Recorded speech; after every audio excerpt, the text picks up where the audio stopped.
Assalamualaikum warahmatullahi wabarakatuh. Kami dari kelompok 4 kewirausahaan sosial berkelanjutan ingin menjelaskan tentang perbandingan teori perubahan sosial. Silakan disimak.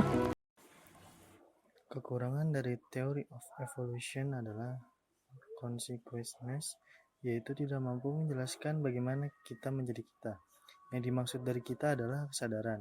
Dari teori tersebut tidak mampu menjelaskan kesadaran tersebut. Hal yang paling esensial itu tidak dapat dijelaskan oleh teori tersebut ataupun model materialistik lain. Karena pengalaman subjektif kita sangat bersifat unik, dan hal tersebut juga sudah disadari oleh para saintis dari lama, tetapi mereka hanya menjelaskannya secara gamblang.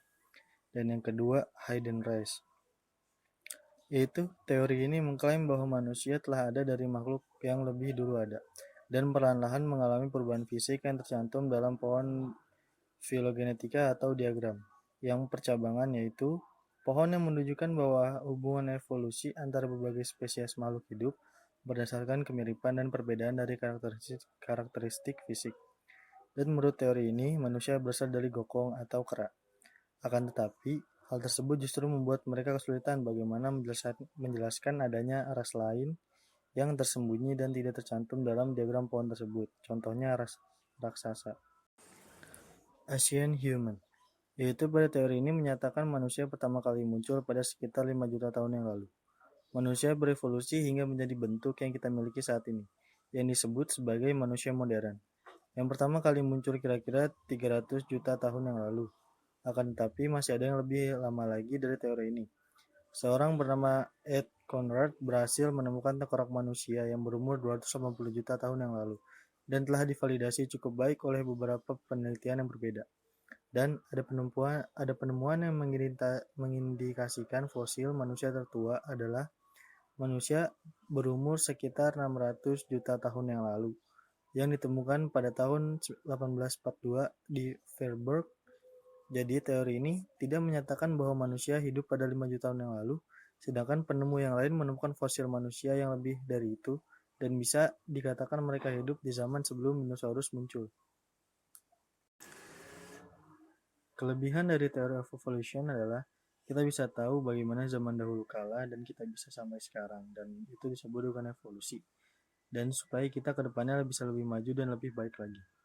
Perbedaannya dari teori of evolution adalah teori Darwin meyakini survival of the fittest, di mana individu yang paling dapat beradaptasi akan seleksi alamlah yang akan bertahan hidup, dan yang tidak lulus seleksi alam akan punah. Sedangkan Lamarck tidak setuju dengan seleksi alam dan kepunahan. Menurut Lamarck, semua makhluk hidup beradaptasi dengan perubahan alam tanpa terkecuali. Kelebihan dari konflik teori yang pertama yaitu memiliki solusi yang baik untuk kedua belah pihak, yaitu bourgeois dan proletar. Bourgeois merupakan para kalangan bangsawan dan orang-orang kaya, sementara proletar merupakan kalangan dari buruh. Yang kedua, membuat solidaritas dari kaum proletar atau buruh lebih erat karena kesamaan rasa. Yang ketiga, munculnya masalah-masalah yang tersembunyi ke permukaan, sehingga ada kemungkinan untuk diselesaikan. Selain memiliki kelebihan, tentunya konflik teori memiliki kekurangan, atau yang biasa disebut kelemahan. Yaitu dalam teori ini memiliki kelemahan, yaitu kemungkinan terjadinya konflik yang meluas dan menyebabkan konflik-konflik baru yang berbahaya bagi suatu negara. Perbedaan teori konflik dengan teori lainnya. Yang pertama, teori konflik memahami masyarakat melalui konflik sosial yang muncul akibat ketimpangan yang terjadi antara berbagai kelas sosial. Yang kedua, masyarakat dipandang sebagai perjuangan antar kelas yang berbeda karena ketidaksetaraan. Yang ketiga, teori konflik menekankan persaingan. Yang ketiga, ada functionalist teori atau teori fungsionalisme. Adapun kelebihan dari teori ini, yang pertama, teori ini memandang budaya sebagai satu kesatuan, dan yang kedua, teori ini mencoba untuk menjelaskan bagaimana hubungan antara bagian-bagian masyarakat yang tercipta dan bagaimana bagian ini fungsional atau bermakna memiliki konsekuensi yang menguntungkan pada individu dan masyarakat, dan disfungsional atau bermakna memiliki konsekuensi negatif. Dan yang ketiga, Teori ini memandang masyarakat sebagai sistem yang kompleks, yang mana bagian tersebut bekerja bersama untuk mempromosikan solidaritas dan stabilitas. Ini menandakan bahwa kehidupan sosial kita dituntun berdasar pada struktur sosial, yang pola perilaku sosialnya secara relatif stabil. Selain memiliki kelebihan, teori fungsional juga memiliki kelemahan. Yang pertama, gagalnya menjelaskan kenapa masyarakat itu berbeda atau justru memiliki kesamaan. Antropolog fungsionalisme menganggap dunia tertib, memberi sedikit perhatian atau bahkan tidak memberi perhatian pada kompetisi dan konflik. Dan yang kedua, teori ini tidak berhubungan dengan sejarah atau mengabaikan proses sejarah. Dan yang ketiga, teori ini juga tidak dapat menjelaskan perubahan sosial dan budaya, sebagaimana ia dulu memandang masyarakat sebagai sesuatu yang stabil dan tetap. Selanjutnya, perbandingan teori fungsional dengan teori lainnya yaitu pada teori fungsionalisme mempengaruhi perjanjian besar penelitian empirik dalam antropologi. Selebihnya, kelebihan dari postmodernisme terbagi menjadi beberapa poin, yaitu sebagai berikut. Yang pertama, adanya kediktatoran pemaknaan. Yang kedua, anti-totaliter yang membebaskan manusia dari totalitarisme. Yang ketiga, kebebasan beragama merupakan jaminan terhadap martabat manusia. Yang terpenting, yang keempat, menolak narasi besar demi narasi-narasi kecil. Kelemahan postmodernisme.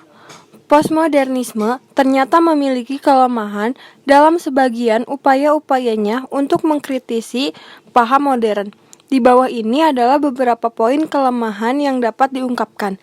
Yang pertama, postmodernisme buta terhadap kenyataan bahwa narasi kecil mengandung banyak kebutuhan. Yang kedua, postmodernisme tidak membedakan antara ideologi di satu pihak dan prinsip-prinsip universal etika terbuka di lain pihak. Yang ketiga, postmodernisme menuntut untuk menyingkirkan narasi-narasi besar demi narasi-narasi kecil. Padahal narasi-narasi kecil sendiri merupakan narasi dengan klaim universal.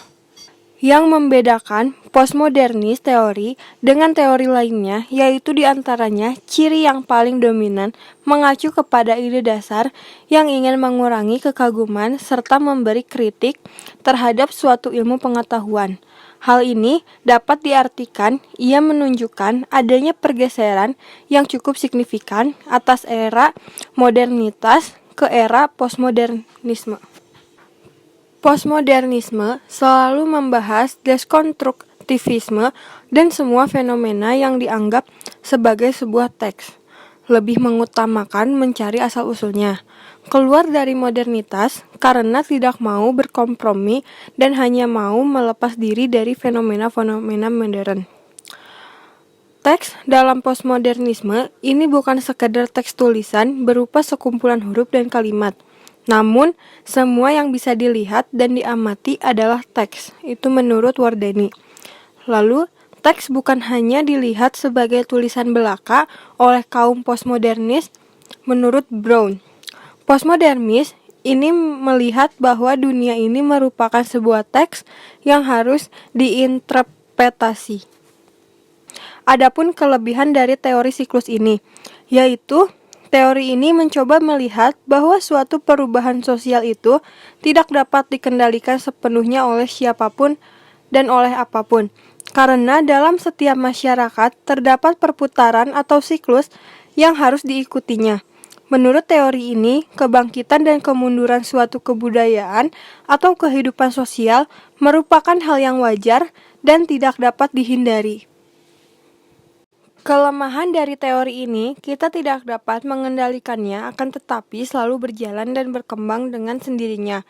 Keuntungan dari ini yaitu kita dapat merasakan apa yang pernah orang dahulu rasakan, akan tetapi pasti ada perubahan-perubahan yang tertentu atau lebih modern. Lalu perbedaan teori siklus dengan teori yang lainnya, yaitu para ahli teori siklus mengemukakan bahwa teori siklus menjadi perbedaan sebagai pusat perhatian utamanya. Sekian penjelasan yang bisa kami sampaikan. Kurang lebihnya mohon maaf, semoga bermanfaat bagi kalian semua. Wassalamualaikum warahmatullahi wabarakatuh.